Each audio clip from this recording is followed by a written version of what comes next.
Podcast. I'm Ginalton C. Bayunita. I'm Jalandro Aquino. I'm Thomas James Bachelor. I'm Janina Malabria. I'm Rexina Di Opa. I'm Larry James Sinogi. I'm Jesse Christopher Edino. Lord Gabriel Rodis. And today we're going to be talking about a really touching short story called The Memory Keeper. So guys, what's this story all about? For me, a short story is all about a girl named Mira who lives a normal life, going to school, helping her grandma, and reading books.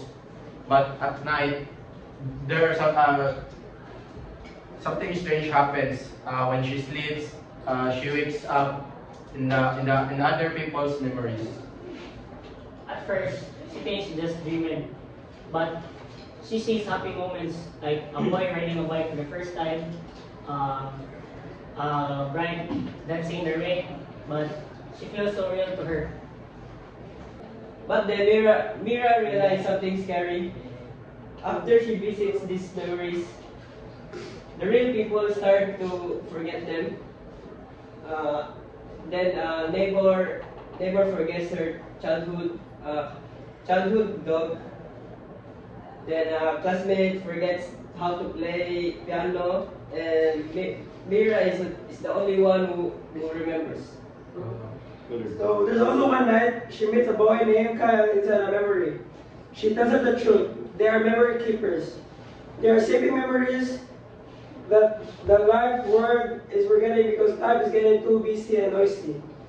People don't take time to remember something important things anymore.